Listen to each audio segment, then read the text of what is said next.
Subscribe to Infidelity Tales Lab. Now, let's begin. The November rain hammered against the laboratory windows as Noah Avery held the patent approval letter in his hands. 7 years of work, compressed into a single moment. The compound he'd developed could revolutionize treatment for degenerative nerve diseases, and the FDA fast-track designation meant Meritech Pharmaceuticals would dominate the market within 18 months. Congratulations, son. Gilbert Merritt clapped him on the shoulder, his silver hair perfectly combed despite the late hour. Noah's father-in-law had founded Meritech 30 years ago with a modest inheritance, but the company had been struggling when Noah joined. Now they were valued at $20 million and climbing. This patent is going to change everything. You've saved this company. Noah smiled, exhaustion pulling at his features. At 32, he'd given everything to Meritech. He'd met Ina Merritt at a pharmaceutical conference 8 years ago, back when he was finishing his doctorate in biochemistry. She'd been beautiful, charming, and connected to an industry he was passionate about. They'd married within a year, and Gilbert had brought him into Meritech as a junior researcher. But Noah hadn't stayed junior for long. While the company's existing products were generic medications with slim margins, Noah saw potential in the research division. He convinced Gilbert to invest in his vision, working 18-hour days to develop new compounds. 3 patents later, with 2 more in the pipeline, Meritech was on the verge of becoming a major player. "Where's Ina?" Noah asked, gathering his notes. Gilbert's expression flickered. "She's at home with Cletus." You know how close those two are. Noah did know. Ina's younger brother had joined the company 2 years ago, ostensibly in business development, though Noah couldn't identify any deals Cletus had actually closed. The 26-year-old seemed more interested in expensive lunches and talking about strategy than executing anything concrete. Still, Gilbert doted on his youngest child, and Noah had learned not to make waves about family matters. "I should get home," Noah said. "Big presentation to the investors next week." "About that," Gilbert said carefully. "I was thinking Cletus should present with you. Good experience for him." Noah kept his expression neutral. "Sure, Gilbert, whatever you think is best." But as he drove home through the rain to the house he and Ina had bought in Westchester, something gnawed at him. His wife had been distant lately, taking calls in other rooms, spending more time at her father's estate. When he tried to talk about it, she'd accused him of being paranoid, of letting work consume him. The house was dark when he arrived. Ina's car sat in the driveway, but she wasn't in bed. Noah found her in the study, laptop open, speaking quietly on the phone. She didn't notice him at first. "Told you, after Christmas," she was saying. "Dad's got it all planned out." Noah's too trusting to see it coming. Noah's blood went cold. He stepped back silently, his mind racing. After Christmas? What happened after Christmas? He retreated to the bedroom, pretending to be asleep when Ina finally came to bed an hour later. The next morning, Noah called the one person he'd always been able to trust. His father, Reyes Avery, answered on the second ring. "Noah, it's early for you to be calling." "Dad, I need to talk to you about something. Can we meet for lunch?" There was a pause. Reyes Avery had made his fortune in commercial real estate, building a quiet empire across 3 states. He'd never been flashy, never pushed his son toward the family business. When Noah chose science over property development, Reyes had simply nodded and said, "Follow your passion, son. Money means nothing if you hate your life." "Come to the house," Reyes said. "Your mother's visiting your sister in Portland. We'll talk."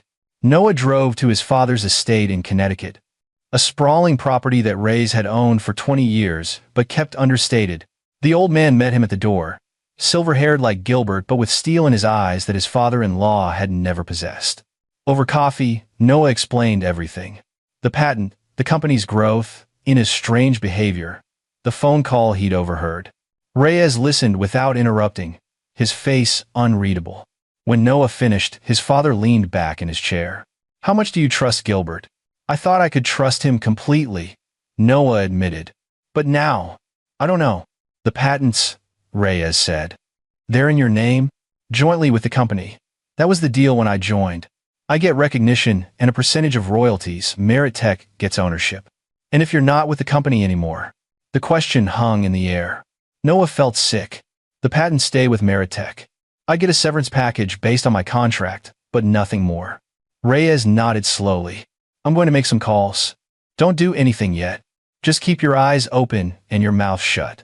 And Noah, start making copies of everything. Every email, every document, every piece of research. Do it from home, not the office. Dad, what? Trust me, son. If I'm wrong, no harm done. If I'm right, you're going to need ammunition. Noah spent the next 3 weeks in a state of controlled paranoia. He kept a flash drive in his pocket at all times, copying files whenever he was alone in his office. Emails to his personal account, research notes, financial documents showing his contributions to the company's growth. He documented everything while maintaining his normal routine, presenting at the investor meeting with Cletus fumbling through slides beside him. The investors loved the patent. Meritech's valuation jumped to $22 million overnight. Gilbert gave a speech thanking the entire team with barely a mention of Noah's name. Cletus soaked up handshakes and congratulations for work he hadn't done. Ina was on her phone constantly now, not even bothering to hide it. Noah played the oblivious husband, even as he installed recovery software on their home computer and found deleted emails between his wife and her brother. The subject lines alone told the story. Timeline for transition. Replacement strategy. Legal review complete. They were planning to fire him. His own wife and her family, after everything he'd built for them. One evening, a colleague named Marty Pierce stopped by Noah's office. Marty was head of regulatory affairs, a veteran who'd been with Meritech since before Noah arrived. He was one of the few people at the company Noah considered a friend. Got a minute? Marty asked, closing the door. Always. Marty sat down heavily. He was 58, tired-looking, with a weathered face of someone who'd worked in pharmaceuticals through multiple industry upheavals. I'm going to say something, and you didn't hear it from me. Noah put down his pen. Okay. There's been talk.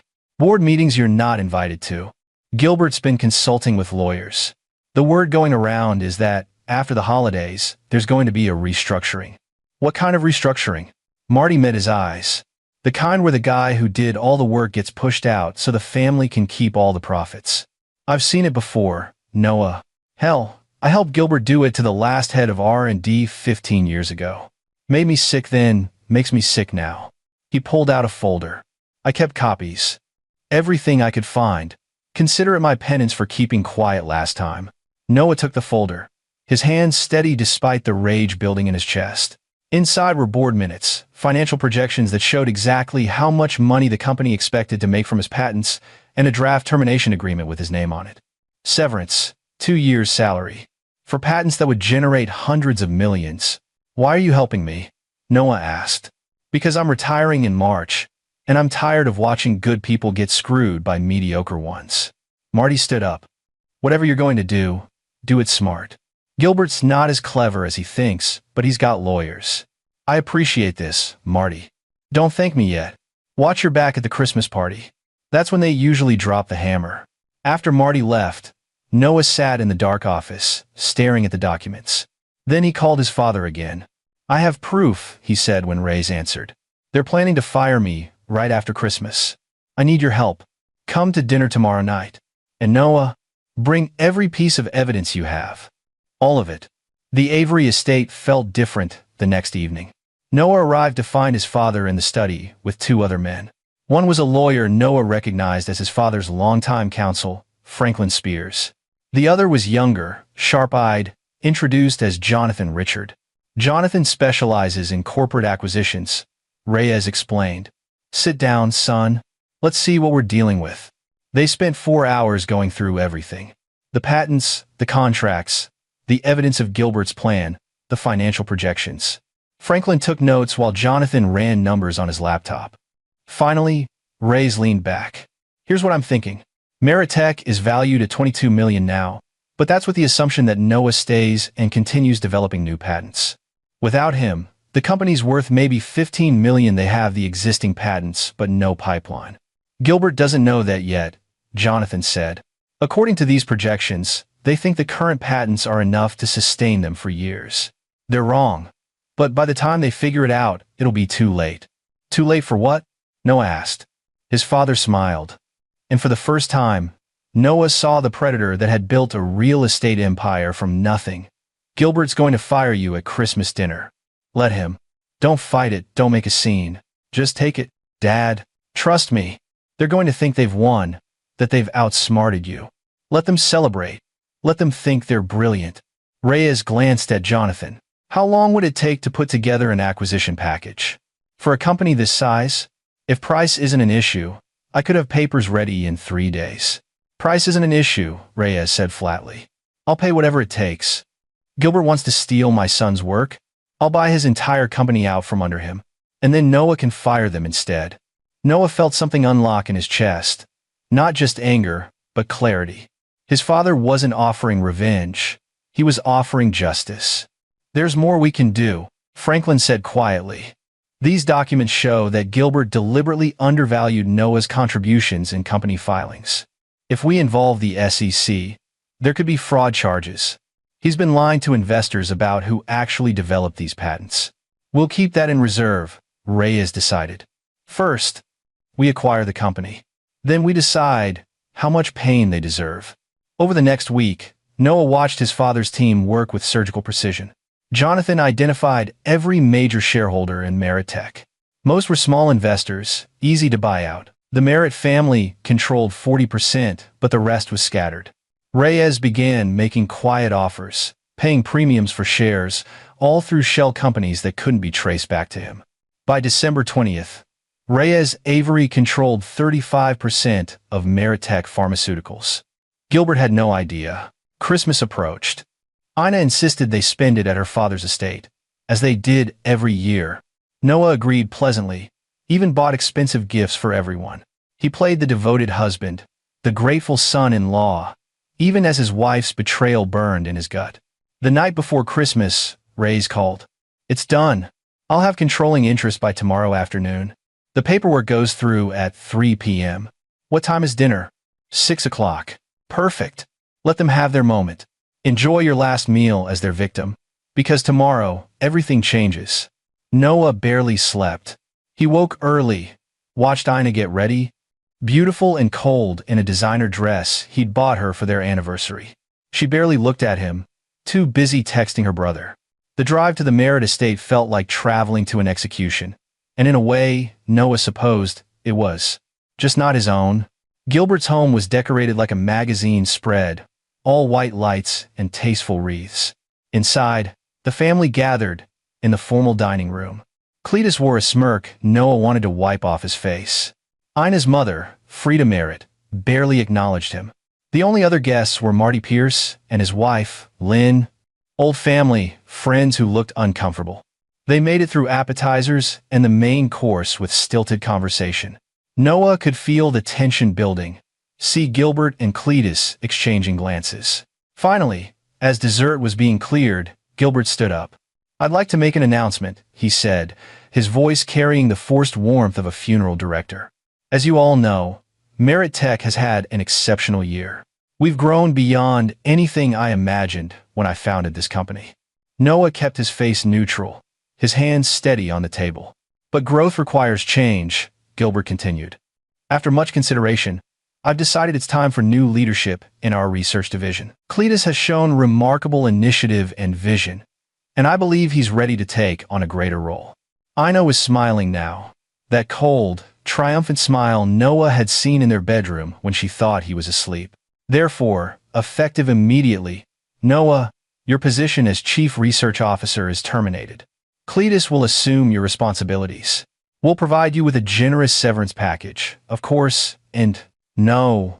The word dropped into the silence like a stone. Gilbert blinked. Excuse me? I said no. Noah stood up slowly. I won't be accepting severance, Gilbert. Because, as of 3 p.m. today, you no longer have the authority to fire me. What are you talking about? Cletus sputtered. Noah pulled out his phone, brought up an email from Jonathan Richard, and began to read. As of today, December 25th, at 3 p.m. Eastern Standard Time, a controlling interest in Meritech Pharmaceuticals has been acquired by Avery Holdings LLC. The new majority shareholder has appointed an interim board of directors, effective immediately. The color drained from Gilbert's face. That's impossible. I would have been notified. You were. The email went out 2 hours ago. You've been too busy planning this dinner to check your messages. Noah looked at each of them in turn. Ina, frozen in her chair, Cletus, mouth hanging open. Frida, gripping the table. My father owns your company now. All of it. Every patent, every asset, every decision. And I think it's time we talked about the future of Meritech. Ina found her voice first. Your father? He can't. He already did. Noah felt something like joy, cold and sharp. $25 million. He paid a premium for shares, outbid 2 other interested parties, and closed the deal this afternoon. Congratulations, Gilbert. You just got acquired. This is fraud, Cletus shouted. Corporate espionage. We'll sue. With what money? Noah asked calmly. Your employees now, assuming you still have jobs. There was a knock at the front door. Gilbert stood frozen, so Noah walked to answer it himself. His father stood on the doorstep, flanked by Franklin Spears and Jonathan Richard. Reyes Avery was dressed in a perfectly tailored suit, his silver hair combed back, his expression mild. Merry Christmas, Reyes said pleasantly. I hope we're not interrupting dinner. Noah stepped aside to let them in. Behind him, he could hear Ina saying something shrill, Cletus cursing, Gilbert trying to maintain control. But it was over. They all knew it. Reyes walked into the dining room like he owned it. Which, Noah reflected, he essentially did. The older man looked around at the expensive decorations, the fine china, the family that had tried to destroy his son. Mr. Merritt, Reyes said, his voice cordial but carrying an edge of steel. I believe we have business to discuss. Shall we move this conversation somewhere more appropriate? Say, the study? Gilbert tried to pull himself together. Now, see here. This is highly irregular. You can't just... I can, and I have. Reyes pulled out a chair, sitting at the head of the table, as if he'd done it 1,000 times. But let's be clear about what's happening. As of this afternoon, I own 62% of Meritech Pharmaceuticals. I've spent the last month quietly purchasing shares from every investor who would sell. Your company, Mr. Merritt, now answers to me. Frida spoke up, her voice sharp. This is our family business. You can't. It was your family business, Reyes corrected. Now it's my investment. And I'm deeply concerned about what I've discovered in the company's records. Franklin Spears opened his briefcase, pulling out a thick folder. Mr. Merritt, during our due diligence, we found numerous irregularities, financial disclosures that misrepresent the source of your recent patents, investor presentations that falsely attribute research to your son Cletus, board minutes discussing the termination of your chief research officer without proper cause or compensation. Gilbert's face was turning red. Those are private company documents. You had no right. They became my right when I purchased the company, Reyes said, and they're very interesting reading. Particularly the emails between you, your daughter, and your son discussing how to minimize Noah's severances and phase out his involvement once the patents were secured. Ina stood up abruptly. Noah, this is insane. You can't let them do this to my family. Your family? Noah's voice was quiet, but it cut through her protest. You mean the family that planned to fire me at Christmas dinner? The family that spent months plotting how to steal my work and cut me out with minimal payment? That family? You don't understand, Ina said, but her voice lacked conviction. Daddy built this company. Your daddy was running it into the ground before I joined, Noah said. Check the financial records. Meritech was losing money for 5 straight years before I developed the first patent. I saved this company. I made it worth something.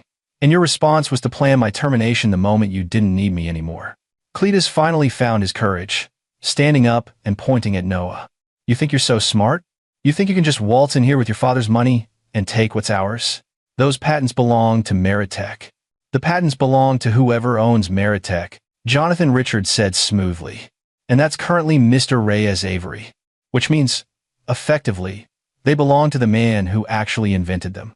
Funny how that works out. This is theft, Cletus shouted. Corporate raiding. We'll take this to court. Please do, Franklin said. Because while you're focused on the acquisition, I'll be filing a complaint with the SEC about your fraudulent investor disclosures. And trust me, gentlemen, when I explain to federal regulators that you've been lying about who developed your valuable patents in order to inflate your company's value, you'll have bigger problems than a hostile takeover. The room went silent. Marty Pierce, who had been watching the entire scene with barely concealed satisfaction, finally spoke up. For what it's worth, I'll testify. About everything. This timeline. The last time you did this. All of it. Gilbert sank back into his chair, his face ashen. He was a man watching his empire crumble. What do you want? Reyes glanced at his son. Noah? All eyes turned to him. Noah had imagined this moment for weeks, ever since he'd overheard Ina's phone call. He dreamed of vengeance, of making them hurt the way they'd planned to hurt him.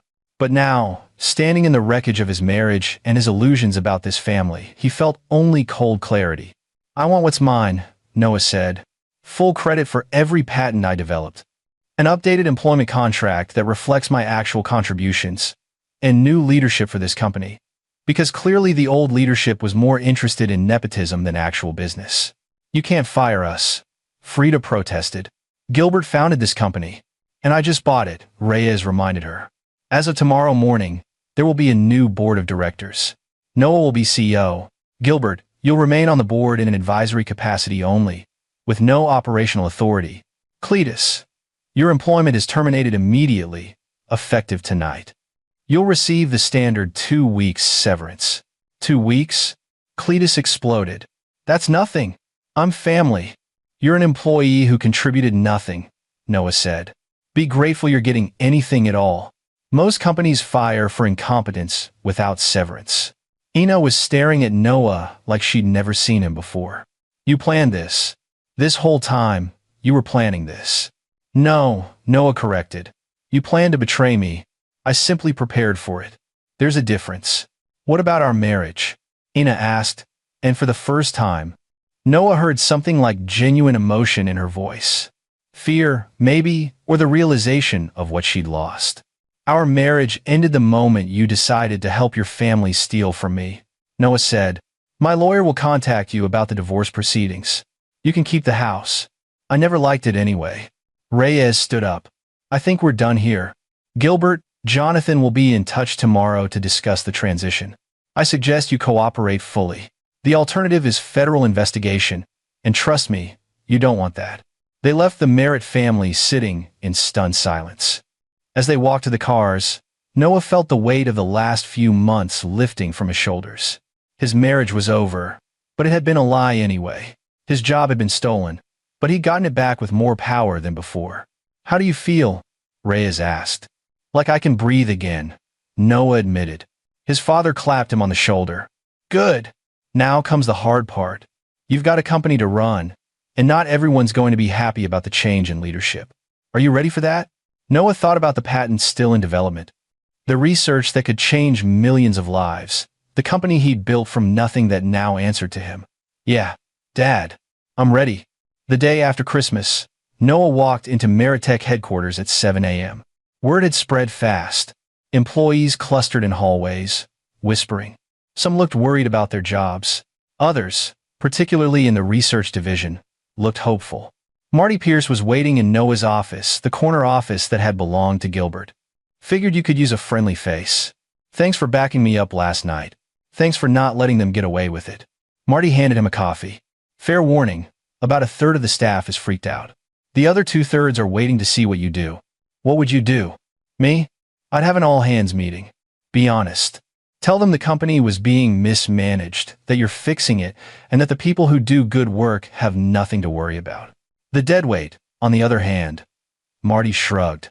Noah spent the morning reviewing personnel files. It was eye-opening. The company had 43 employees. 17 were in research and development, the actual productive core of the business. The rest were in administrative roles that seemed designed to give Gilbert's friends and relatives jobs. Ina had been on the payroll as a consultant at $80,000 a year, though Noah had never seen her consult on anything. At noon, he called an all-hands meeting in the main conference room. Faces ranged from terrified to curious. The research team, led by a brilliant biochemist named Sophia Weeks, looked guardedly optimistic. I know there are a lot of rumors flying around, Noah began. So, let me give you the facts. As of yesterday, my father acquired controlling interest in Meritech. I'm the new CEO. Some of you are worried about your jobs, and I'll be honest, there are going to be changes. He pulled up a slide on the projector. This company has grown inefficiently. We have too many administrative positions and not enough investment in R&D. Over the next month, we're going to restructure. If you work in research, product development, regulatory affairs, or sales, you're safe. Your jobs are secure, and you'll actually get more resources. If you work in administrative support or consulting roles, we need to have conversations about whether your position adds value. Sophia Weeks raised her hand. What about the patents? Are we still moving forward with the clinical trials? Absolutely. In fact, we're accelerating them. I've been doing research on the side, and I have 2 more compounds ready for patent filing. Meritech is going to become what I always envisioned, a company that develops treatments that actually help people, not just a vehicle for executive compensation. After the meeting, Sophia approached him. She was in her 40s, with sharp eyes and a reputation for brilliant work hampered by lack of funding. Does this mean I can finally get approval for the MS research project? Noah had reviewed that proposal 6 months ago. It was solid science, but Gilbert had rejected it because it wouldn't show profits for 5 years. Submit the revised budget to me by Friday. If the science is sound, you're funded. Over the next week, Noah systematically rebuilt Meritech. He fired 12 people, mostly Cletus's friends who'd been given meaningless positions. He promoted Sophia to vice president of research, doubled the R&D budget, and established clear performance metrics. The company that had been a family piggy bank was becoming a real business. Gilbert tried to fight back. He showed up on January 2nd, demanding access to his old office. Security, under Noah's instructions, escorted him out. He called an emergency board meeting, only to discover that Reyes had replaced most of the board with actual pharmaceutical industry experts who reported directly to Noah. The old man tried to rally shareholders next, sending out desperate emails about the hostile takeover and the theft of his company. But Reyes owned too much stock, and the other shareholders were happy with the new direction. Meritech's value had already climbed to $28 million as word spread about Noah's expanded research pipeline. Ina called constantly at first, alternating between begging and threats. Noah blocked her number after she showed up at his father's estate at midnight, hysterical and drunk, screaming about how he'd ruined her family. The divorce proceedings started in early January. She wanted half of everything, including his share of Meritech. Her lawyer argued that she'd been a supportive spouse during his career development. Noah's lawyer, Franklin Spears, destroyed that argument with the emails they'd recovered. Ina had been plotting to help her family steal from her husband. New York wasn't a community property state, and the prenup they'd signed meant she was entitled to nothing from the company. The house, some savings, and that was it. "You're making a mistake," she told him during one court-mandated mediation session. "We could fix this. I made a mistake, but we could." "You didn't make a mistake," Noah interrupted. "You made a choice. You chose your family's greed over our marriage. You chose to help them steal from me. Those weren't errors in judgment, Ina. That was who you decided to be." She signed the divorce papers in February. The house sold a month later. But the real satisfaction came in March, when the consequences of Cletus's incompetence became undeniable. In his final act before being fired, Cletus had negotiated a supply contract with a manufacturer in India, overriding Noah's recommendation to use a domestic supplier. Cletus had chosen the cheaper option, pocketing a kickback according to later investigation. The Indian manufacturer delivered substandard raw materials. It would have been a disaster if Sophia's team hadn't caught it during quality control testing. Noah immediately terminated the contract and reported the manufacturer to the FDA. The investigation revealed that Cletus had falsified quality certifications to hide the problems. Franklin Spears had the evidence he needed. He filed a complaint with the SEC detailing the fraud. Cletus was charged with falsifying corporate documents and accepting bribes. Gilbert, as the CEO who'd signed off on the contracts without proper oversight, was named as a co-defendant in the civil suit. The trial made regional news. Noah testified about the company's proper protocols and how they'd been violated. Marty Pierce testified about Gilbert's pattern of putting family interests above business interests. In the end, Cletus was convicted of corporate fraud and sentenced to 18 months in federal prison. Gilbert avoided criminal charges but paid a massive fine and was barred from serving as an officer of any public company. Meritech, meanwhile, was thriving. The first patent Noah's compound for degenerative nerve diseases entered Phase 3 clinical trials in April. Early results were extraordinary. Patients showed significant improvement in nerve function, with minimal side effects. The FDA granted breakthrough therapy designation, fast-tracking approval. By June, pharmaceutical giants were circling. 3 companies made acquisition offers. The lowest was $80 million. The highest, from a company that specialized in neurological treatments, was $120 million. Noah sat in his office, looking at the offers, remembering where he'd been 7 months ago, fired at Christmas dinner. Humiliated by the people he'd trusted. Now, he was fielding 9-figure acquisition offers for a company he'd saved and rebuilt. His father called. "I hear you've got some decisions to make. What would you do?" "That's your call, son. But I'll tell you what I think. You've proven you can build something from nothing. You've shown that talent and hard work beat nepotism and greed. The question is, do you want to cash out, or do you want to keep building?" Noah thought about Sophia's MS research, about the 2 other compounds in development, about the potential to actually change medicine instead of just making money from it. "I want to keep building." Then tell them no. Take this company as far as it can go. I didn't buy it as an investment. I bought it because my son built something worth saving. Noah rejected all 3 offers. Instead, he took Merit Tech public in September. The IPO valued the company at $200 million. Noah retained 40% ownership. His father held 20%, and the rest was distributed among early investors and key employees like Sophia and Marty. On the day of the IPO, Noah stood on the trading floor of the New York Stock Exchange, watching Merit Tech's ticker symbol flash across the screens. He thought about Gilbert, bankrupt and disgraced, waiting for his court date. About Cletus, serving time in a minimum security federal prison for his fraud. About Ina, who'd sent one last email apologizing and asking if they could ever be friends again. Noah had deleted it without responding. Some bridges, once burned, stay burned. His father found him after the opening bell. "Proud of you, son. Couldn't have done it without you." "Sure you could have. You'd have found another way. I just made it faster." Reyes handed him a glass of champagne. "To justice and second chances.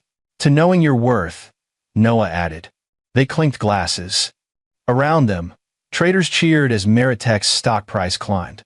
Noah's phone buzzed with congratulations from colleagues, investors, even a few former employees from the old regime who'd kept their heads down and survived the transition. One text stood out. From Marty Pierce, who'd retired in March as planned. "Told you that you'd do it smart. Enjoy your victory. You earned it." Noah smiled. He had earned it. Every sleepless night, every hour in the lab, every risk he'd taken believing in his own work. The Merritt family had tried to steal his achievements and leave him with nothing. Instead, they'd lost everything, while Noah had built an empire from the ashes of their betrayal. The next week, Noah received an unusual letter. It was from Gilbert, handwritten on cheap paper. The return address was a small apartment in Queens, a far cry from the Westchester estate. "Noah, I won't insult you by asking for forgiveness. What we did was wrong. I was a coward who let greed and favoritism blind me to what was right. Cletus is in prison because I failed to teach him integrity. Ina lost you because I taught her that family loyalty meant protecting each other's worst instincts instead of holding each other accountable. I'm writing because you deserve to know something. That last Christmas dinner, when I fired you, I hesitated. For just a moment, I almost couldn't do it. I knew you'd save my company. I knew you deserved better.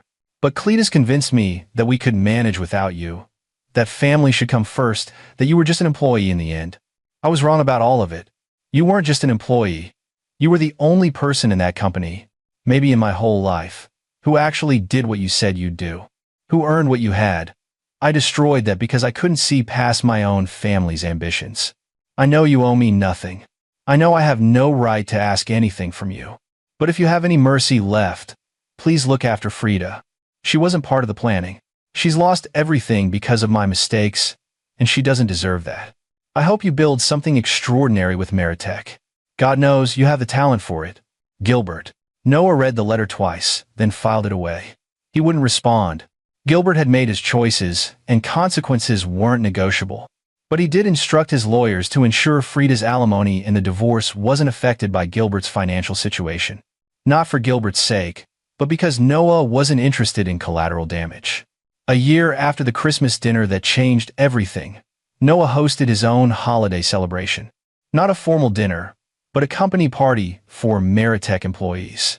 The research team presented updates on 3 drug trials in progress. Sophia announced that her MS treatment had shown promising results in early testing. They'd filed for 2 more patents. Noah stood to give a toast. A year ago, this company was dying. Not because we lacked talent or potential, but because we lacked honest leadership. Today, Meritech employs 80 people. We have 5 patents in active development. We're projected to bring 3 life-changing treatments to market in the next 2 years. And we did all of that by following one simple principle. Reward merit, not connections. The room erupted in applause. Noah saw faces that had been scared and uncertain a year ago, now confident and engaged. This was the company he'd always wanted to build, one where good work was recognized, where science mattered more than politics, where success was earned. His father attended, standing in the back with Franklin and Jonathan. After the toast, Reyes approached him. "You know, when I bought this company, I wasn't sure if you were ready to run it. You'd always been the scientist, not the businessman. And now, I think you were always ready. You just needed the right circumstances to show it." Reyes smiled. "Though I'm glad I could help provide those circumstances. Dad, about the money you spent, is the best investment I ever made. Not because of the return, though 200 million from 25 million in less than a year isn't bad, but because I got to watch my son become the man I always knew he could be." They stood together, watching the party, watching the company that had nearly destroyed Noah now thriving under his leadership. Sometimes justice required patience. Sometimes it required preparation. And sometimes it required a father who believed in his son enough to bet everything on his talent. Noah had won, not by being cruel or vengeful, but by being better than the people who tried to break him. He turned their betrayal into his triumph, their greed into his opportunity. The Merritt family had given him a choice that Christmas night: accept defeat or fight back. He'd chosen to fight, and in doing so, he discovered that the best revenge wasn't destruction, it was success, so complete, so undeniable, that your enemies had no choice but to watch you rise while they fell. That was enough. That was everything. And there you have it. Another story comes to an end. What did you think? I'd love to hear your thoughts in the comments below. If you enjoy this story, consider joining our community by subscribing. It means the world to us. For more stories like this one, check out the recommended videos on screen. And I'll see you there. Welcome back to another episode of Infidelity Tales Lab. We're thankful for your continued viewership. Before we begin, tell us, where in the world are you watching from? We love knowing our global reach. Now, let's dive into today's story. Chapter 1. The Perfect Life. Kyle Morrison stood in his suburban kitchen, watching the morning sun filter through white curtains as he sipped black coffee from his favorite mug. At 38, he carried himself with the quiet confidence of a man who'd seen the world's darkest corners and lived to tell about it. Not that he ever told those stories. To his neighbors in Maple Ridge, Colorado, Kyle was simply a security consultant who traveled frequently for work. They didn't know about the 8 years he'd spent with Delta Force, or the classified operations that had taken him from the mountains of Afghanistan to the streets of Mogadishu. They certainly didn't know about his current role as an FBI undercover operative, a position that required him to maintain deep cover even at home. "Morning, honey." Linda's voice floated from the hallway as she appeared in a silk robe, her blonde hair perfectly styled despite the early hour. At 35, his wife of 12 years still turned heads wherever she went. She'd been a real estate agent when they met, successful and ambitious. Now she managed their finances and social calendar with the same precision she'd once applied to million-dollar property deals. "Coffee's fresh," Kyle replied, studying her face. Something had been different about Linda lately. Small changes that most husbands might miss, but Kyle's training had taught him to notice everything. The way she guarded her phone, the new workout routine that kept her out of the house for hours, the subtle shift in her sleep patterns. Linda poured herself coffee, adding cream with movements that seemed almost rehearsed. "I'm meeting Amy for lunch today," she said casually. "Then I have that yoga class at 5. Amy Fletcher." Their neighbor from 3 houses down, a recently divorced brunette who'd become Linda's constant companion over the past 6 months. Kyle had run background checks on everyone in their social circle as a matter of professional habit. It was Amy's ex-husband who'd raised the first red flag. Todd Fletcher wasn't just any divorced neighbor. He was a former Army Ranger turned private military contractor, currently unemployed and bitter about the alimony payments that had left him nearly broke. More concerning was the insurance fraud investigation that had quietly closed when his previous girlfriend had died in what appeared to be a home invasion gone wrong. No charges were filed, but the insurance company had refused to pay out the claim. "What about dinner tonight?" Kyle asked, watching Linda's reflection in the window behind her. "I'll cook that pasta you like," she said, kissing his cheek. Her lips felt cold against his skin. "Maybe we can watch a movie after?" Kyle nodded, but his mind was already working. Linda had mentioned the pasta 3 times this week, which was unusual. She'd also been increasingly affectionate, another behavioral change that triggered his instincts. In his experience, people became either more distant or more loving when they were planning something terrible. After Linda left for her morning run, another new habit, Kyle retreated to his home office. The room appeared to be a typical workspace with a desk, computer, and filing cabinets. Hidden behind a false panel, however, was equipment that would make most intelligence agencies envious. He pulled up Linda's phone records first. The burner phone she thought he didn't know about had been active for 3 months. Most calls went to a number registered to a shell company, the kind of setup he'd seen countless times in his undercover work. A few keystrokes revealed the number belonged to Todd Fletcher. Kyle's jaw tightened as he reviewed the frequency of their communications. Multiple calls every day, some lasting over an hour. Text messages that were encrypted, but Kyle had ways around such inconveniences. The messages painted a picture that made his blood run cold. Insurance policy is current. $2 million payout. Needs to look random. Home invasion perfect cover. Wednesday night. He's always in his office until midnight. Kyle sat back in his chair, processing the information with the detached professionalism that had kept him alive in hostile territories. His wife of 12 years was planning to have him murdered for insurance money, working with a man who'd likely killed before. Most men would have confronted their wives immediately or gone straight to the police. Kyle Morrison wasn't most men. He'd spent years learning that the best way to handle enemies was to let them reveal their full hand before striking back with overwhelming force. He opened a new file on his computer and began typing. If Linda and Todd wanted to play a deadly game, he'd give them exactly what they asked for, with a few modifications they'd never see coming. The first phase would be surveillance. Kyle needed to know every detail of their plan, every contingency they'd considered. More importantly, he needed to know if there were other players involved. Amy Fletcher's sudden friendship with Linda couldn't be coincidental, and Kyle suspected the widow next door knew more about her ex-husband's activities than she'd admitted. As he began his preparations, Kyle felt the familiar calm that came before dangerous operations. This wasn't personal anymore, it was business. And Kyle Morrison had never failed to complete a mission. Chapter 2. The Network Revealed. 3 days of intensive surveillance revealed that Linda and Todd's plot was more sophisticated than Kyle had initially suspected. From his position in the woods behind the Fletcher house, using military-grade night vision equipment, he watched through windows as the conspirators met for what appeared to be final planning sessions. Amy Fletcher wasn't just a convenient friend. She was an active participant.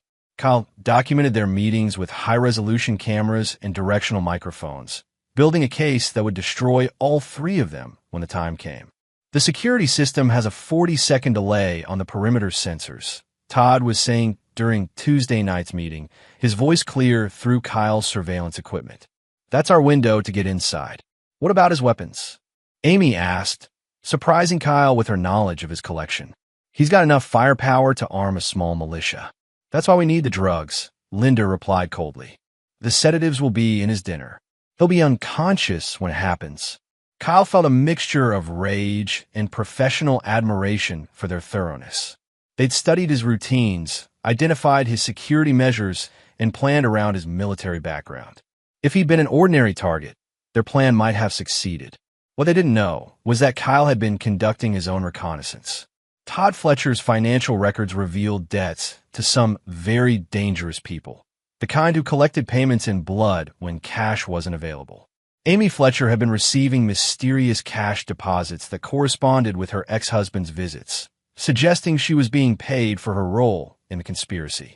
Most interesting was what Kyle discovered about the insurance policy itself. Linda had increased his coverage 6 months ago, citing his dangerous job as justification. She'd also added a double indemnity clause for accidental death or murder, a detail that would pay out $4 million instead of $2 million. But the real revelation came when Kyle hacked into Todd Fletcher's email accounts. The former Ranger had been corresponding with someone using the alias Kingmaker, encrypted communications that referenced other jobs, other targets, other insurance payouts. Kyle cross-referenced the dates with unsolved murders across Colorado and Wyoming. The pattern was unmistakable. Todd Fletcher wasn't just a bitter ex-husband looking for easy money. He was a professional killer who specialized in making murders look like random home invasions. Linda hadn't just married a target. She'd fallen in love with a serial killer. The discovery changed Kyle's approach entirely. This wasn't just about punishing an unfaithful wife and her lover. He'd stumbled onto something much larger, a network that had been operating for years. As an FBI operative, he had a duty to bring them all down. As a man whose wife had betrayed him in the most fundamental way possible, he had a personal score to settle. Kyle began preparing for the endgame. His plan required precision timing and the kind of misdirection that had made him legendary in special operations. Linda and Todd thought they were hunting him, but they were about to learn what it felt like to be prey. He started by planting evidence of his own investigation in places they'd eventually find it. Modified security footage that would make them paranoid, financial records that suggested he was onto their scheme, travel documents indicating he was planning to disappear. The psychological pressure began to show within days.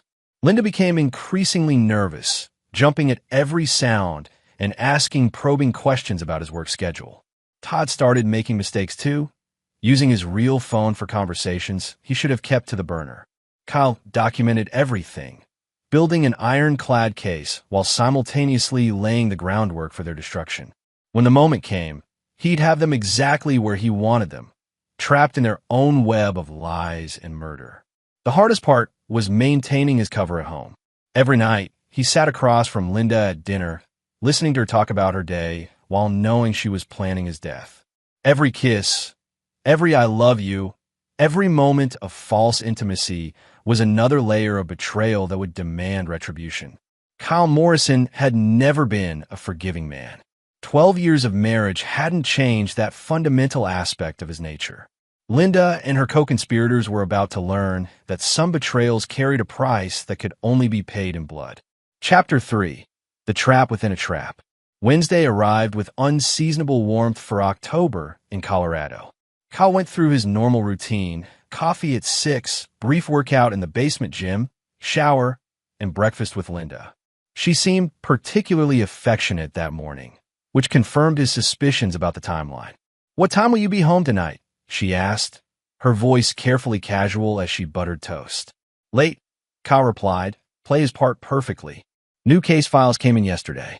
I'll probably be in my office until midnight, maybe later." Linda nodded, but Kyle caught the brief flash of relief in her eyes. "I'll leave dinner in the fridge. Don't work too hard, honey." After Linda left for her morning workout, which Kyle knew was actually a final planning session with Todd and Amy, he began the most critical phase of his operation.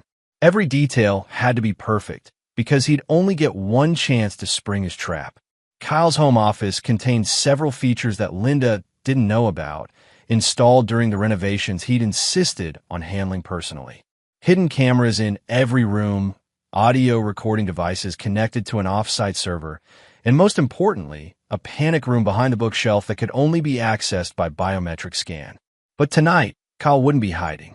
He'd be hunting. The first step was replacing the sedatives Linda had hidden in the kitchen with harmless supplements that would cause drowsiness without incapacitation. Kyle needed to appear vulnerable while remaining fully alert and capable. Next, he modified his security system to record everything while appearing to malfunction at the crucial moment. Todd and Amy would think they'd successfully disabled his defenses when they'd actually triggered additional layers of surveillance. Most importantly, Kyle had contacted his FBI handler using emergency protocols. Special Agent Rebecca Torres was coordinating with local law enforcement to ensure the entire network will be dismantled simultaneously. But Torres had agreed to Kyle's unconventional approach. Let the conspirators commit to their crime before moving in for arrest. As evening approached, Kyle felt the familiar pre-mission calm settling over him. This was what he'd been trained for, what he'd lived for during his years in special operations.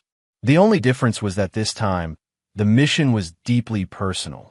At 8 o'clock, Kyle sat down to Linda's carefully prepared dinner, pasta with meat sauce, Caesar salad, and a glass of red wine. He made a show of eating heartily while secretly disposing of most of the food. The wine, which had been spiked with enough sedatives to drop a horse, went into a hidden drain he'd installed beneath his chair. By 9:30, Kyle was pretending to struggle with drowsiness. He stumbled slightly as he walked to his office, making sure Linda saw him from the kitchen where she was cleaning up, actually texting final confirmations to her accomplices. In his office, Kyle positioned himself at his desk with his back to the door, exactly as the conspirators expected. Hidden cameras showed Linda leaving through the back door at 10:15, followed by the careful disabling of exterior security lights. At 10:45, Kyle's modified sensors detected 3 figures approaching the house through the woods. Todd Fletcher carried what appeared to be a crowbar and a knife. Amy Fletcher had a small pistol. Linda was armed with a baseball bat, presumably her assigned weapon for establishing the home invasion narrative. Kyle allowed them to breach the back door and move through his house like the predators they believed themselves to be. His audio equipment captured their whispered communications as they approached his office. "He's out cold," Linda whispered, peering around the doorframe. "Just like we planned." "Remember, it has to look like a struggle," Todd replied. "Beat him unconscious first, then use the knife. Too clean, and the insurance investigators will ask questions." As they entered his office, Kyle spun around in his chair with a Glock 19 in each hand, weapons they hadn't known about because he'd kept them in the panic room. "Surprise," he said quietly. The look of shock and terror on Linda's face was worth 12 years of lies and betrayal. Todd immediately reached for his own weapon, but Kyle had trained with the best soldiers in the world. 2 shots center mass dropped the former Ranger before he could clear his holster. Amy screamed and tried to run, but Kyle's 3rd shot caught her in the leg, sending her crashing into the hallway. She'd lived long enough to stand trial. Linda stood frozen, the baseball bat trembling in her hands. "Kyle, I can explain." "Explain what?" Kyle asked, his voice deadly calm. "How you plan to drug me, beat me unconscious, and then watch your boyfriend cut my throat. How you increased my life insurance policy and recruited a serial killer to make it look like a random home invasion. How you've been lying to me for months while planning my murder." Tears streamed down Linda's face, but Kyle felt nothing. The woman he'd loved for 12 years had died the moment he'd heard her voice on that phone call. "Please," she whispered. "I never meant for it to go this far." "Todd, he convinced me." "Todd Fletcher has killed at least 6 other people in similar schemes," Kyle interrupted. "The FBI has been tracking him for 2 years. You didn't just betray your husband, Linda. You partnered with a monster." The sound of sirens filled the air as FBI agents and local police surrounded the house. Kyle set his weapons on the desk and raised his hands as armed officers flooded his office. "Agent Morrison," Rebecca Torres said as she surveyed the scene. "Are you injured?" "Negative," Kyle replied professionally. 3 suspects down, 1 deceased, 2 requiring medical attention. All surveillance recordings have been transmitted to your evidence servers. As paramedics worked on Amy Fletcher and crime scene technicians began documenting everything, Kyle watched Linda being read her rights. She looked back at him with desperate eyes, still hoping for some sign of forgiveness or mercy.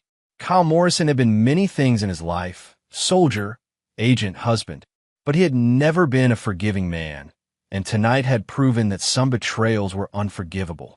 The woman who had been his wife was now just another criminal being processed for the crime of attempting to murder a federal agent. And Kyle felt absolutely nothing as they led her away. Chapter 4. The Reckoning Begins. 2 weeks after the failed murder attempt, Kyle Morrison sat in FBI Director Patricia Hayes' office in Denver, reviewing files that made Todd Fletcher's crimes seem almost mundane by comparison. The Kingmaker network had been operating for 5 years, orchestrating insurance fraud murders across 7 states. 17 confirmed victims, Director Hayes said, sliding photographs across her desk, all targeted because their spouses or beneficiaries wanted the insurance money. Fletcher was just the trigger man. Someone else was running the operation. Kyle studied the crime scene photos with professional detachment. Each murder had been crafted to look like random violence. Home invasions, carjackings, muggings gone wrong. The victims were doctors, lawyers, business owners, all with substantial life insurance policies and spouses eager to collect. "What's Linda's cooperation level?" Kyle asked. "Complete," Hayes replied. "She's terrified of the death penalty and willing to testify against everyone involved." Apparently, she was recruited at a grief counseling group for military spouses. Kyle felt a flicker of anger, which he quickly suppressed. Linda had attended those meetings for 6 months, claiming she needed support for the stress of being married to someone with a dangerous job. Instead, she'd been networking with potential accomplices. Amy Fletcher introduced her to the group, Hayes continued. "It's a hunting ground, lonely, vulnerable women married to men with high-value insurance policies. They're identified, cultivated, and gradually recruited into the network." "Who's running it?" Hayes opened another file. "Dr. Miranda Voss, a licensed psychologist who founded the grief counseling group. She's been using her professional position to identify targets and manipulate vulnerable people into committing murder." Kyle studied Dr. Voss's photograph. She was an attractive woman in her 50s with a kind of warm, trustworthy face that would put clients at ease. Her credentials were impeccable. Harvard Medical School, decades of experience in trauma counseling, published research on grief and loss. "She's currently treating 23 military spouses," Hayes said. "We believe at least 6 more murders are in active planning stages." "What's my role?" "Deep cover infiltration," Hayes replied. "You'll pose as a recently widowed contractor seeking counseling. Dr. Voss specializes in helping people whose spouses died in violent circumstances, exactly the kind of trauma that would justify your psychological profile." Kyle nodded, already formulating his cover identity. "Timeline, immediate. While we're building the federal case, more people are going to die if we don't shut down active operations. You'll be Greg Morrison, no relation to your real identity. Your wife died in a car accident 3 months ago, leaving you with a $2 million insurance policy and survivor's guilt." The irony wasn't lost on Kyle.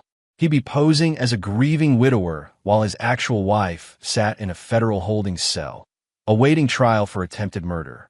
But personal feelings had no place in professional operations.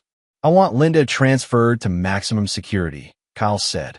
"If Dr. Voss has the reach we suspect, my cover could be blown if Linda talks to the wrong people." "Already arranged," Hayes replied. "She's in solitary confinement, no contact with other prisoners. The official story is that she's cooperating in a classified terrorism investigation." Kyle spent the next 3 days preparing his cover identity. Greg Morrison was a former Marine turned private security contractor, recently widowed when his wife's car was hit by a drunk driver.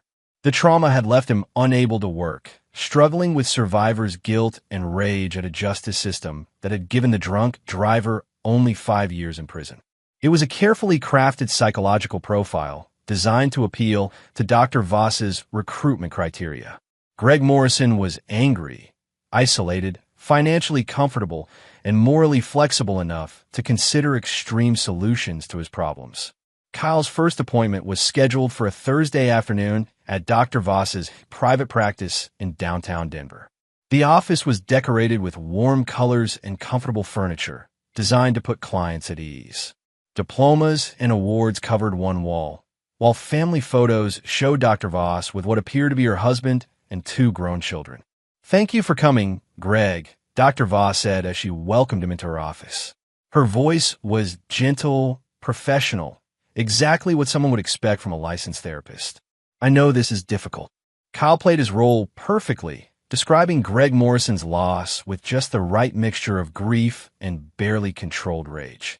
He mentioned the insurance money with embarrassment, as if financial compensation somehow diminished his wife's memory. Many people struggle with survivor benefits, Dr. Voss said sympathetically. There's often guilt associated with receiving money because of a loved one's death. It feels like blood money, Kyle replied, allowing genuine emotion to color his voice. Like I'm profiting from Sarah's death. Dr. Voss made notes in a leather-bound journal, her pen moving across the page with practiced efficiency. Kyle memorized everything about the office, the security cameras, the locked filing cabinet, the computer that likely contained client records. Tell me about your anger, Greg, she said after 40 minutes of careful questioning. You mentioned feeling rage toward the driver who killed Sarah. He destroyed my life and got 5 years, Kyle replied, his voice hardening. He'll be out in 3 with good behavior. Meanwhile, Sarah's dead, and I can barely get out of bed in the morning. That must feel deeply unfair. Justice system's a joke, Kyle said bitterly. Sometimes I think the only real justice is what we make ourselves. Dr. Voss leaned forward slightly, and Kyle caught the subtle change in her demeanor. This was the moment she began evaluating him as a potential recruit. Those feelings are completely normal, she said. Many of my clients express similar thoughts about taking justice into their own hands. Kyle left the appointment with a follow-up session scheduled for the following week. In the parking garage, he activated a secure phone and called Director Hayes. She's interested, he reported. Pushing the boundaries, testing my moral flexibility. I'll need at least 3 more sessions before she makes direct contact.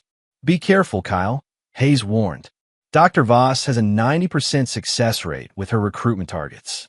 She's very good at manipulating people who are genuinely vulnerable. Kyle understood the warning. The best undercover operatives were those who could genuinely inhabit their cover identities, but that same ability made them vulnerable to psychological manipulation. Dr. Voss had turned dozens of ordinary people into killers by exploiting their grief and rage. But Kyle Morrison wasn't an ordinary person. He was a predator who'd learned to hunt among the most dangerous prey on Earth.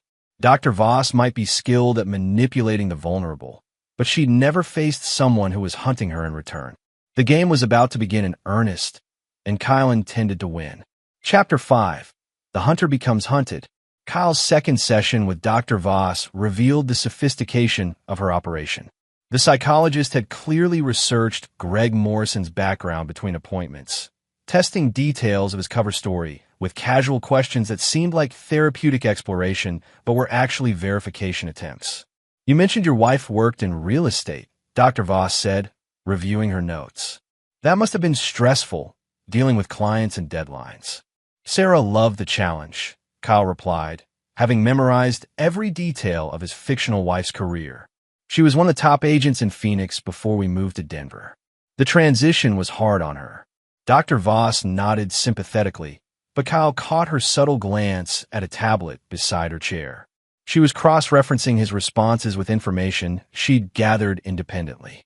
The woman was thorough, another reason she'd avoided detection for so long. Have you considered relocating again? She asked. Sometimes a change of environment helps with the grieving process. I can't run from this forever, Kyle said, allowing frustration to bleed into his voice. Besides, I want to be here when that bastard gets out of prison. I want him to know I'm watching. The session continued for an hour, with Dr. Voss gradually steering the conversation toward themes of justice, revenge, and the failures of the legal system. Kyle responded with carefully calibrated anger, showing enough moral flexibility to interest her without appearing eager. As he left the appointment, Kyle noticed he was being followed. A silver SUV maintained a discreet distance as he drove through downtown Denver, confirming his suspicions about Dr. Voss's thorough screening process. Instead of leading the surveillance team to his safe house, Kyle drove to a gym where Greg Morrison supposedly worked out. He spent 2 hours lifting weights and running on a treadmill, maintaining his cover while using reflective surfaces to study his watchers. The surveillance team was professional, former military or law enforcement, not street thugs. Dr. Voss was using skilled operators to verify her potential recruits, another indication of the network's sophistication. Kyle's third session took place the following Tuesday. This time, Dr. Voss introduced a new element to their discussions. "I'd like you to meet someone," she said after their regular hour of therapy. "Another client who's experienced similar loss. Sometimes group support can be more effective than individual counseling." The woman who entered the office was in her early 40s, attractive in a tired way that suggested recent trauma. She introduced herself as Patricia Wells, a widow whose husband had been killed in a workplace accident 6 months earlier. Patricia's husband was an electrician, Dr. Voss explained. He died because his supervisor cut corners on safety protocols. No criminal charges were filed. Kyle recognized the setup immediately. Patricia Wells was either another potential recruit or an established member of the network, brought in to test his reactions and build trust. Either way, she represented an escalation in Dr. Voss's recruitment process. "It's nice to meet someone who understands," Patricia said, her voice carrying genuine emotion. Most people don't know what it's like to lose someone because of another person's negligence. Kyle played his role, expressing sympathy for Patricia's loss while sharing carefully edited details of his own fictional tragedy. The conversation felt natural, two grieving people finding comfort in shared experience. But Kyle remained alert for signs of manipulation. "Sometimes I fantasize about confronting the supervisor," Patricia admitted, "making him understand what his negligence cost me and my children." "I know exactly what you mean," Kyle replied. "I dream about the drunk driver every night. In my dreams, I make him pay for what he did to Sarah." Dr. Voss watched their interaction with the focused attention of a scientist studying laboratory subjects. Kyle realized this was likely how she identified compatible personalities, potential conspirators who could work together effectively. The session ended with Dr. Voss suggesting that Kyle and Patricia continue meeting outside of her office, perhaps for coffee or lunch. "Sometimes the most healing conversations happen in less formal settings," she said. Kyle agreed, knowing this was the next step in the recruitment process. As he left the office, he noticed the silver SUV was back, but this time there was a second vehicle, a black sedan that followed Patricia Wells when she departed. That evening, Kyle met with Director Hayes at a secure location in suburban Denver. The FBI had been monitoring Dr. Voss's communications and financial records, building a comprehensive picture of her network. "Patricia Wells is legitimate," Hayes reported. "Her husband really did die in a workplace accident, and she's been attending Dr. Voss's group therapy sessions for 4 months. She's being recruited just like you. How many others are in active recruitment?" "At least 12 that we've identified," Hayes replied. Dr. Voss runs multiple therapy groups, each targeting different demographics: military spouses, accident victims, families of crime victims, anyone with reason to feel failed by the justice system. Kyle studied surveillance photos of the other potential recruits. They were ordinary people dealing with extraordinary loss, exactly the kind of vulnerable individuals that Dr. Voss specialized in manipulating. "What's the end game?" Kyle asked. "Based on Linda's testimony and our surveillance, Dr. Voss identifies insurance targets through the therapy sessions, then pairs them with suitable assassins from her network. The murders are planned to look random, with the surviving spouses appearing to be victims themselves. And the financial structure, sophisticated, Hayes admitted. Dr. Voss takes 30% of the insurance payouts, laundered through a network of shell companies and offshore accounts.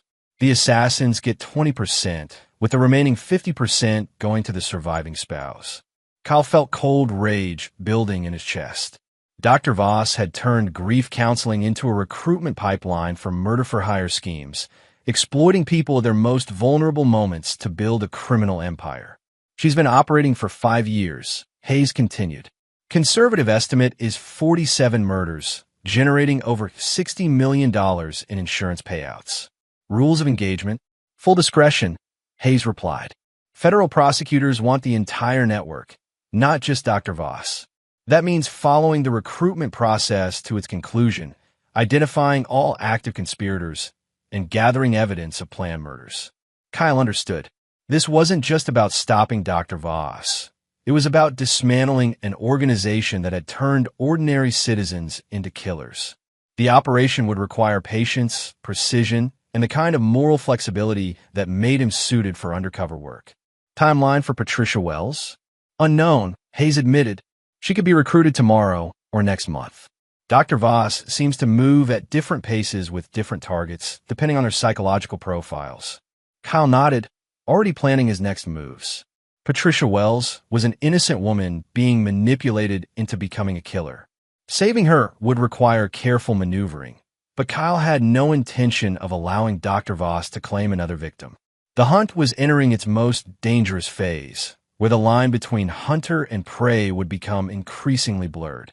But Kyle Morrison had spent his career walking that line, and he'd never lost sight of which side he was on. Chapter 6: The Point of No Return. Kyle's fourth session with Dr. Voss took place in her private conference room rather than her usual office, immediately signaling a change in their relationship. The room was windowless and soundproof, decorated with abstract art that created an unsettling atmosphere. "I think we've made excellent progress, Greg," Dr. Voss said as she settled into her chair. "Your anger is becoming more focused, more purposeful. That's a healthy development." Kyle nodded, maintaining his cover while mentally cataloging every detail of the room. Hidden cameras were almost certainly recording their conversation, but he also noticed what appeared to be jamming devices designed to prevent external surveillance. "I've been thinking about what you said last week," Kyle replied, "about taking control of my own healing process. And what conclusions have you reached?" "The system failed Sarah," Kyle said, allowing genuine emotion to color his voice. "The courts, the police, the whole justice system, they all failed her. Maybe it's time I stopped waiting for them to make things right." Dr. Voss leaned forward, her professional demeanor shifting slightly. "Many of my clients reach similar conclusions. The question becomes, what are you willing to do about it?" This was the moment Kyle had been preparing for, the transition from therapy to recruitment. Dr. Voss was about to reveal the true nature of her organization, and Kyle needed to respond with exactly the right mixture of interest and moral uncertainty. "I don't know," he said honestly. "Part of me wants justice. The other part knows that crossing certain lines changes you forever." "Justice and revenge aren't always the same thing," Dr. Voss replied, "but sometimes they converge in ways that serve a greater purpose." She stood and walked to a locked cabinet, removing a thick folder that she placed on the table between them. "I'd like to share something with you, Greg. Stories of other clients who found their own paths to healing." Kyle opened the folder to find case studies that made his blood run cold. Each file detailed a successful murder disguised as random violence, complete with psychological profiles of the surviving spouses and detailed financial breakdowns of the insurance payouts. "These people found peace," Dr. Voss said as Kyle reviewed the files. "They took control of their circumstances instead of remaining victims." Kyle forced himself to appear interested rather than horrified. Each case study represented a life destroyed by Dr. Voss's manipulation, an ordinary person transformed into a killer through expert psychological conditioning. "This is incredible," he said, allowing awe to creep into his voice. "You helped them do this?" "I provided guidance and support," Dr. Voss replied carefully. "The decisions were always theirs to make." Kyle noticed that several files contained photographs and personal information about potential targets, people whose spouses were currently in Dr. Voss's therapy groups. The scope of her operation was even larger than the FBI had suspected. "What about Patricia?" Kyle asked, testing the boundaries of the conversation. "Patricia is still processing her options," Dr. Voss replied. "Her situation is more complex because of her children. Single mothers face unique challenges when seeking justice." Kyle understood the implication. Dr. Voss was using Patricia's children as leverage, exploiting her maternal instincts to push her toward murder. The psychologist wasn't just recruiting killers. She was systematically destroying families to build her criminal empire. "I want to help her," Kyle said impulsively, knowing it was what Dr. Voss wanted to hear. That's exactly what I was hoping you'd say, she replied with a smile that didn't reach her eyes. I think you and Patricia could be very good for each other. The session ended with Dr. Voss scheduling Kyle for what she called advanced counseling, individual sessions focused on practical planning rather than emotional processing. She also arranged for him to meet Patricia Wells that evening at a restaurant downtown. Kyle left the office knowing he'd crossed a crucial threshold. Dr. Voss now viewed him as a committed recruit rather than a potential client, which meant the next phase of the operation would involve detailed planning for actual murders.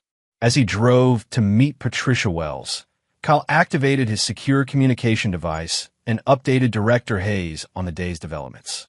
She's accelerating the timeline, Hayes replied.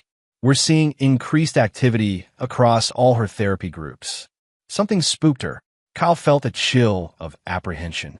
If Dr. Voss suspected law enforcement interest, she might be rushing to complete active operations before shutting down and disappearing. That would mean multiple murders happening simultaneously across several states. Rules of engagement remain the same, Hayes continued. We need the complete network, but protecting innocent lives takes priority. Kyle understood. If forced to choose between maintaining his cover and preventing murders, he was authorized to break operational security to save lives. His meeting with Patricia Wells took place at a quiet restaurant in Cherry Creek, upscale enough to ensure privacy, but casual enough to appear natural. Patricia arrived looking nervous but determined, clearly having received instructions from Dr. Voss about the evening's agenda. I'm glad you wanted to meet, she said as they settled into a corner booth. Dr. Voss says you've been very helpful with your perspective on justice. Kyle studied Patricia's face, seeing the combination of grief, anger, and moral uncertainty that made her vulnerable to Dr. Voss's manipulation. She was a good person being pushed toward an unthinkable act by expert psychological conditioning. We're both dealing with people who destroyed our lives, Kyle replied carefully. Maybe we can help each other find closure. Patricia nodded, but Kyle caught the flicker of doubt in her eyes. Unlike Linda, who had embraced the opportunity for murder and financial gain, Patricia Wells was struggling with the moral implications of what Dr. Voss was asking her to do. Tell me about your husband's supervisor, Kyle said, following the script he knew Dr. Voss expected. Patricia's expression hardened as she described the man whose negligence had killed her husband. The supervisor had a history of safety violations, had been drunk on the job multiple times, and had actively covered up the conditions that led to the fatal accident. He's still working, Patricia said bitterly. Same job, same company, probably cutting the same corners that killed David. Nobody cares because he's management and my husband was just an electrician. Kyle recognized the genuine pain in her voice, the sense of injustice that Dr. Voss had expertly cultivated and directed toward murderous intent. Patricia Wells wasn't evil. She was a grieving widow who'd been systematically manipulated by a master predator. What does Dr. Voss want you to do? Kyle asked directly. Patricia looked around nervously before answering. She says the supervisor has a wife and children. She says if something happened to him, something that looked random, his family would get a large insurance settlement.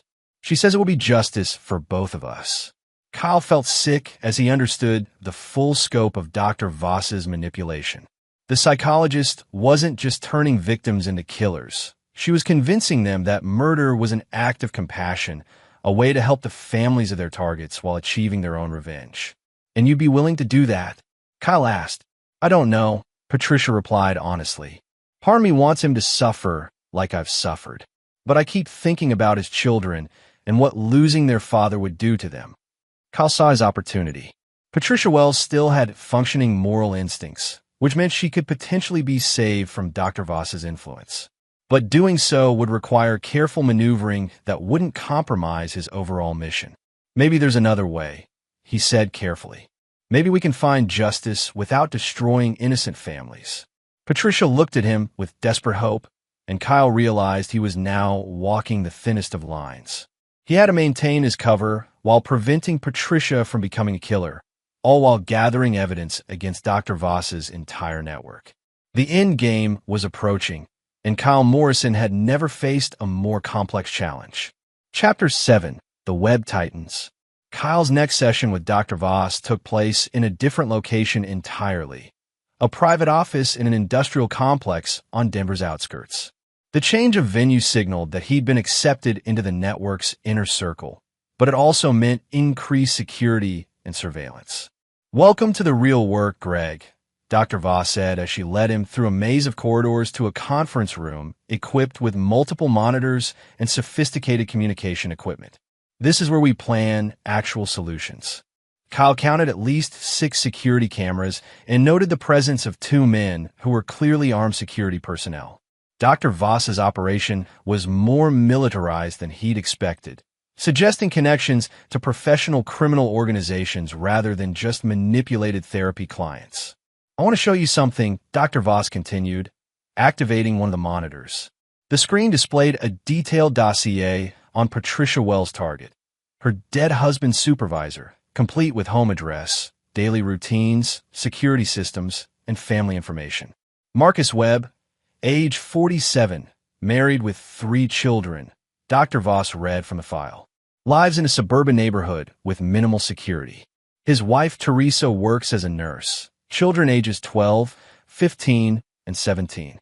Kyle studied the surveillance photographs, noting the professional quality and comprehensive scope. Someone had been watching the Webb family for weeks, documenting their routines with military precision. "Patricia believes she's making her own decision about Mr. Webb," Dr. Voss continued. "But we both know she needs guidance to follow through effectively." "What kind of guidance?" Kyle asked. Dr. Voss opened another file, revealing detailed plans for Marcus Webb's murder. The scenario was designed to look like a carjacking gone wrong, with Webb being killed while leaving his office late one evening. Patricia would provide an alibi by being seen at a grief counseling group meeting on the other side of town. "The beauty of this approach," Dr. Voss explained, "is that Patricia genuinely believes she's acting alone. If anything goes wrong, there's no connection to our organization." Kyle realized he was looking at the operational template that had been used for dozens of murders over the past 5 years. Dr. Voss didn't just recruit killers. She provided them with detailed murder plans while maintaining plausible deniability. "What's my role?" he asked. "You'll be Patricia's partner," Dr. Voss replied. "Someone to provide emotional support and ensure she follows through. In exchange, we'll help you deal with your own justice problem." She activated another monitor, displaying a comprehensive dossier on the fictional drunk driver who had supposedly killed Greg Morrison's wife. Kyle had to admire the thorough backstory his FBI handlers had created. The target even had a real address and daily routine. "Robert Chun, currently serving 5 years for vehicular manslaughter," Dr. Voss read. "Scheduled for release in 18 months with good behavior. Lives alone, works as a mechanic, no close family ties." Kyle felt a chill as he realized Dr. Voss was planning to have an innocent man murdered to maintain his cover. The fictional drunk driver was actually a real person, a mechanic who had no idea he'd been selected as a murder target. "That's very thorough," Kyle said, fighting to keep his voice steady. "We believe in comprehensive solutions," Dr. Voss replied. "Justice delayed is justice denied, but justice properly planned is justice served." The session continued for 2 hours, with Dr. Voss outlining the timeline for both murders. Patricia would kill Marcus Webb within the next 2 weeks, while Kyle would eliminate Robert Chin shortly after his release from prison. Both murders would be coordinated to look unrelated, protecting the network's operational security. As Kyle left the industrial complex, he activated his emergency communication protocol and requested immediate extraction. The situation had escalated beyond acceptable parameters. Innocent people were about to be murdered, and his cover identity was being used to target a civilian. Director Hayes met him at a secure location within an hour, accompanied by a full tactical team and prosecutors from the Justice Department. "We're moving tonight," Hayes announced. "Dr. Voss has accelerated operations across all her networks. We've identified 17 potential murders scheduled for the next month." Kyle reviewed the operational briefing with growing alarm. Dr. Voss had been busier than anyone suspected, running recruitment operations in 6 different states with dozens of active conspirators. The network included not just manipulated therapy clients, but also professional criminals who handle logistics, surveillance, and operational security. What about Patricia Wells? Kyle asked. She's been arrested, Hayes replied. Picked up an hour ago on conspiracy charges.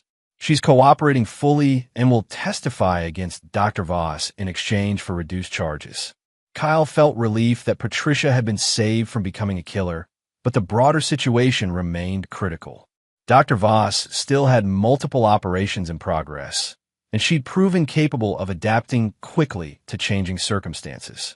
The industrial complex is our primary target, Hayes continued.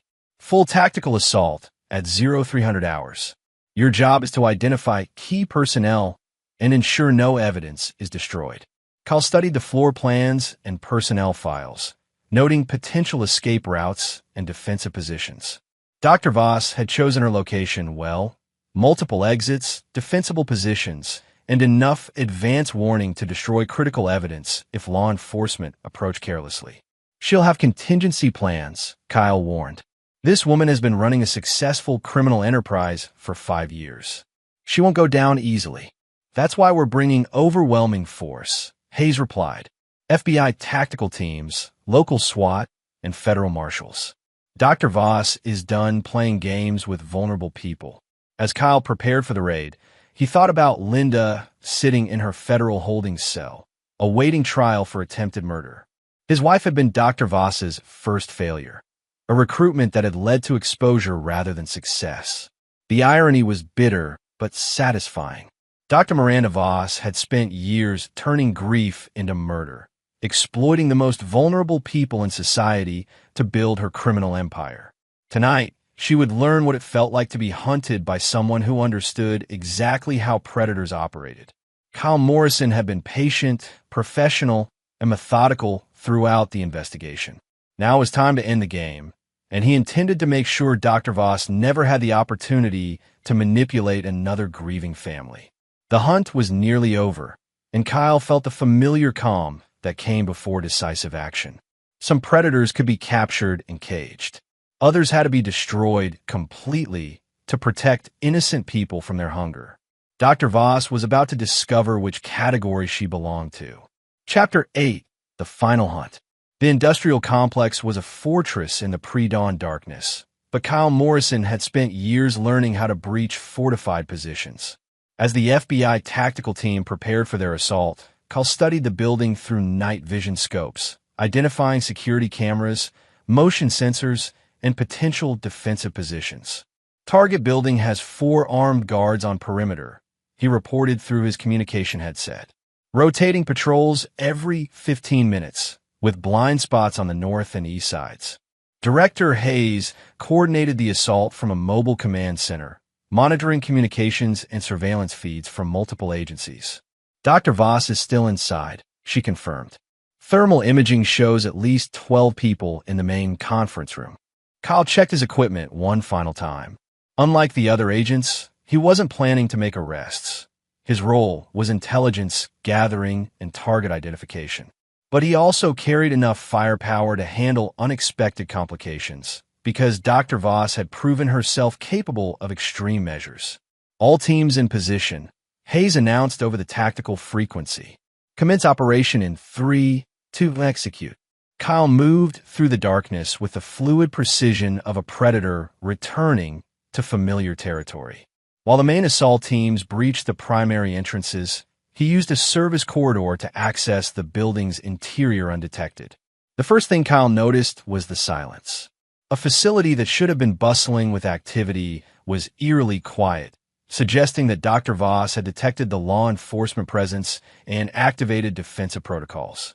Kyle's suspicions were confirmed when he reached the main conference room and found it empty, except for a single note taped to the table. Agent Morrison, I've been expecting you. The realization hit him like ice water. Dr. Voss had known about his undercover operation from the beginning, had been playing him just as expertly as she'd manipulated her therapy clients. Kyle activated his emergency communication device, but found only static. The building was being jammed. Looking for these? Dr. Voss's voice came from speakers hidden throughout the room. I'm afraid your FBI friends are experiencing some technical difficulties. Kyle drew his weapon and moved toward the exits, but found them sealed with electromagnetic locks that wouldn't respond to his override codes. He was trapped in a room with no windows and only one way out, through Dr. Voss herself. I must admit, you were very convincing, her voice continued. The grieving widower seeking justice, struggling with moral boundaries. If I hadn't run background checks on every new client, you might have succeeded. Kyle remained silent, using the time to examine the room for hidden passages or weaknesses in the walls.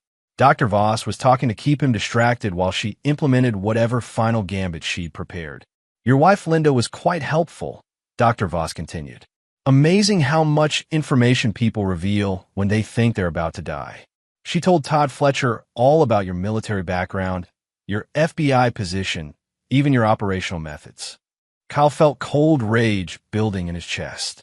Linda hadn't just betrayed him personally. She'd compromised his professional cover and endangered his life. I've been planning this conversation for weeks, Dr. Voss said.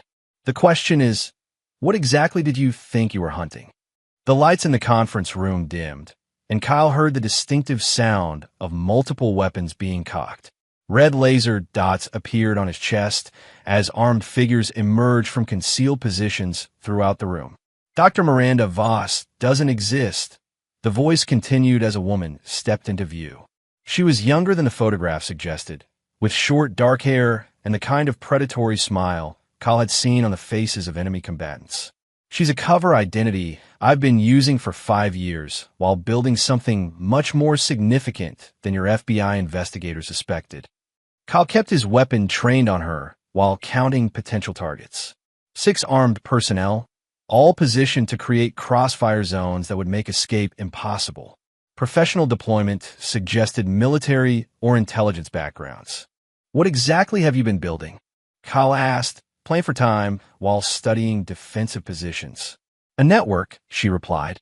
Not just insurance fraud, but recruitment and training for a much larger organization. Every person I've manipulated, every murder I've orchestrated has been a screening process for identifying assets with the right psychological profiles. Kyle understood with growing horror. Dr. Voss hadn't been running a criminal enterprise. She'd been recruiting and testing potential operatives for something much worse. Some of my clients become killers, she continued. Others become sources of information, infiltrating law enforcement and government agencies. A few exceptional individuals, like your wife, become unwitting intelligence assets. Linda was never an asset, Kyle said. She was married to an FBI undercover agent for 12 years, Dr. Voss replied. Amazing what someone can learn by simply listening to phone conversations and reading personal documents. Linda provided us with operational intelligence she didn't even know she was gathering. Kyle's tactical situation was deteriorating rapidly, but he noticed something important. The armed personnel were positioned to capture rather than kill. Dr. Voss wanted him alive, which suggested she had plans that required his cooperation. What do you want? He asked directly. Your expertise, she replied. 12 years of marriage to a federal agent, combined with your own military and intelligence background. You understand how law enforcement operates, how they think, how they can be defeated. Kyle laughed, a sound without humor. You think I work for you? I think you understand survival, Dr. Voss replied. Your FBI friends are currently dealing with explosive devices throughout this building. They have approximately 10 minutes to evacuate before the charges detonate. You can save their lives by agreeing to join my organization. Kyle felt the familiar calm of a soldier facing impossible odds. Dr. Voss had planned thoroughly, but she'd made one critical mistake. She assumed Kyle Morrison was someone who could be negotiated with, someone who would compromise his principles to save lives. Counterproposal, Kyle said quietly. I kill everyone in this room, then disarm your explosives myself. Dr. Voss smiled. You're outnumbered 6-1, Agent Morrison. Even with your legendary skills, those aren't favorable odds. Kyle's response was to dive behind the conference table while opening fire on the nearest target. His first 3 shots dropped 2 of the armed guards before they could react, while his 4th shot shattered the room's main light fixture. In the darkness that followed, Kyle Morrison became what he'd always been beneath the cover identities and professional facades. A predator whose natural habitat was chaos and violence.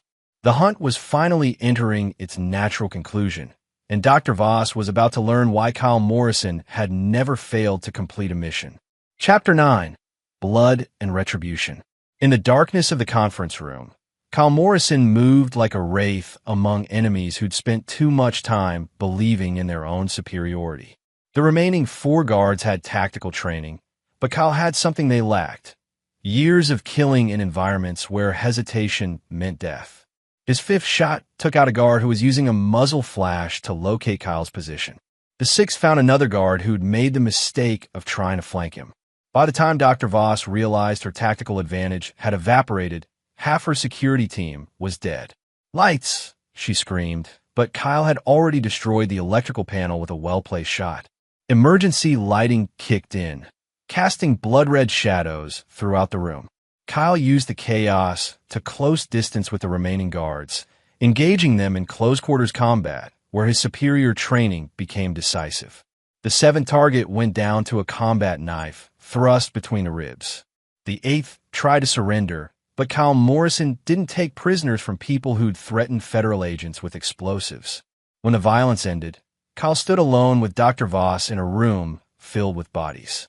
She was pressed against the far wall, holding a detonator in her trembling hands. "Stay back," she warned. "I'll bring down the whole building." "Go ahead," Kyle replied calmly, walking toward her with his weapon trained on her chest. "We both know you're not planning to die here tonight." Dr. Voss's eyes widened as she realized Kyle had read her psychology correctly. She was a predator, not a fanatic, someone who killed for personal gain rather than ideological commitment. Such people never chose death when life remained an option. "I can make you rich," she said desperately. "My organization has contracts worth millions of dollars.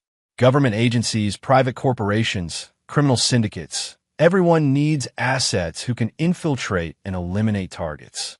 Kyle reached her position and knocked the detonator from her hands with a casual backhand that sent her sprawling to the floor. "I already have a job," he said. "Please," she begged, blood trickling from her split lip. "I can give you information. Names, locations, operational plans. The network is bigger than you imagine." Kyle stood over her, studying the woman who'd spent years turning grief into murder. Dr. Voss had exploited the most vulnerable people in society, turning their pain into weapons for her own enrichment. She'd manipulated his wife into attempting murder, compromised federal operations, and planned to kill innocent civilians to maintain her cover. "You're right about one thing," Kyle said quietly. "I do understand survival."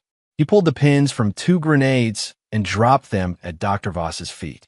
"The difference between us is that I understand who deserves to survive and who doesn't." Kyle was already moving toward the emergency exit when the explosions lit up the conference room. The electromagnetic locks had been disabled by the blast, allowing him to escape the building as FBI tactical teams breached the perimeter. Director Hayes found him in the parking lot, watching smoke pour from the industrial complex's windows. "Status report," she demanded. "Dr. Voss is dead," Kyle replied, "along with her security team and any explosives they might have planted." Hayes studied his face in the reflected light of the burning building. "The official report will show she died resisting arrest during a federal raid. You were never inside the building." Kyle nodded, understanding the necessity of maintaining operational security. His methods might not have been strictly legal, but they'd been effective in ways that a traditional arrest could never accomplish. "What about the network?" Hayes asked. "We have enough evidence from the files to roll up the entire operation," Kyle replied. 17 states, dozens of active conspirators, and a client list that reads like a who's who of organized crime. 3 weeks later, Kyle Morrison sat in a federal courtroom watching Linda testify against her former co-conspirators.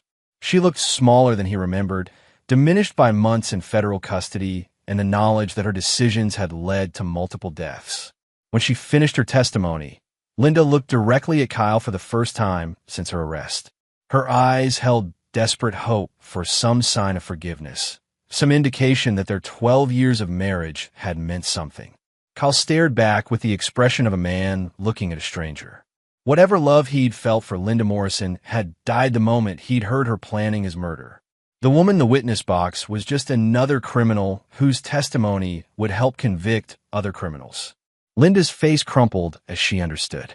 Kyle Morrison was not a forgiving man, and some betrayals could never be forgiven or forgotten. She'd chosen Todd Fletcher and his promises of easy money over the husband who would have died for her. Now she would live with the consequences of that choice for the rest of her life. After the trial, Kyle returned to his work with the FBI, specializing in undercover operations that required his particular combination of skills and moral flexibility. He never remarried, never trusted anyone enough to share the deeper truths of his nature. The house in Maple Ridge was sold, the proceeds donated to a charity for military families. Kyle kept nothing that reminded him of his former life, except for one item, Linda's wedding ring, which he carried in his pocket as a reminder that love could be weaponized just as effectively as hatred. 6 months later, Kyle received word that Linda had been found dead in her prison cell, apparently a suicide. The note she left contained only 4 words. "I'm sorry, Kyle Morrison." Kyle felt nothing when he read the report. Linda Morrison had made her choices and lived with the consequences. Her death changed nothing. It certainly didn't erase 12 years of lies or resurrect the man Kyle had been before discovering her betrayal. Some betrayals carve scars,